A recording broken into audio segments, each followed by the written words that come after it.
Most people think the biggest threat to a swimwear company is a cold summer. But what if I told you the real shark isn't in the water? It's in the balance sheet. Today, we're dissecting Barrel's 2025 performance. It's a story of a market leader that's currently swimming against a massive tide. Welcome to the HDIN Research Deep Dive. In South Korea, Barrel isn't just a brand, it's basically the iPhone of rash guards. If you're at a beach in Seoul, you're likely wearing their gear. They've built a fortress, great tech, a massive fan base, and their own shipping centers. They own the house, but the neighborhood is changing. Here's the hook. Barrel looks solid, but we found a hole in their pocket the size of a crater. Revenue is down 8%. Think of it like this. If Barrel were a luxury cruise, 8% of the passengers just jumped overboard. Why? Because post-pandemic, everyone stopped buying beach gear for local trips and spent that money on flights to Paris instead. The revenge travel party is over, and Barrel is left with the bill. So is it time to abandon ship, or are they just changing the sails? This is the pivot point. Can they survive on just selling cool shirts, or do they need a whole new engine? Let's look at the roadmap for 2026. Barrel has a massive one-trick pony problem.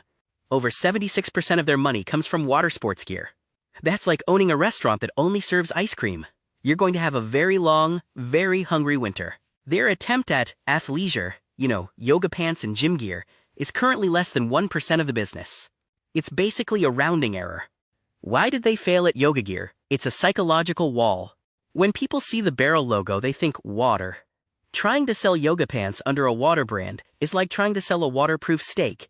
It just feels wrong to the consumer. Management is now waving the white flag and retreating back to the pool. Now, let's look at the gas in the tank. Their profit margins dropped from a healthy 18% to 12%. That's a massive leak. To make matters worse, they're staying afloat using, interest income, basically living off their savings account rather than making money from selling clothes. If this were a car, the engine is smoking, but the radio still works because the battery is new. Where are they selling? Their own website is their goldmine, but the big department stores are becoming, expensive showrooms that don't pay off.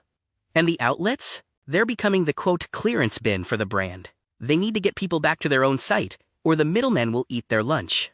99% of their money comes from South Korea. 99%. That's like playing a video game where you've conquered the first level but refuse to leave the room.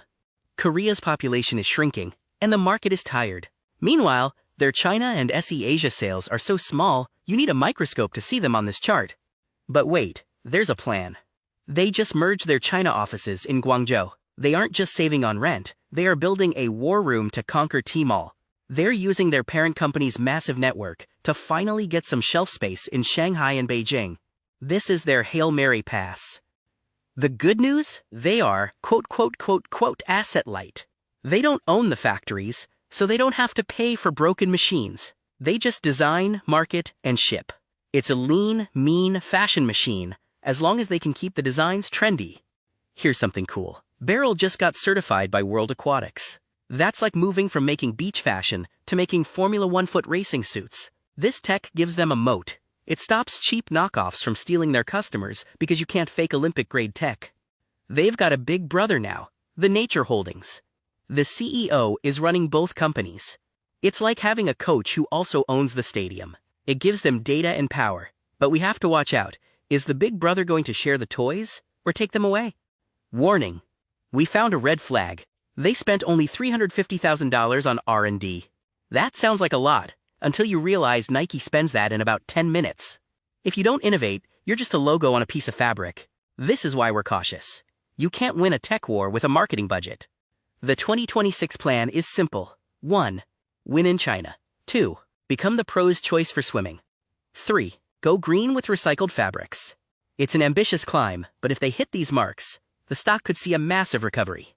Bottom line, Barrel's 2025 results were a cold shower. Brand power isn't enough anymore. They need to prove they can win outside of Korea and innovate inside the lab. They're in deep water.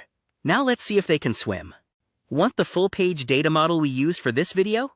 Drop us an email at sales@hdinresearch.com. And for more deep dives into the brands you love, visit our site. See you in the next one.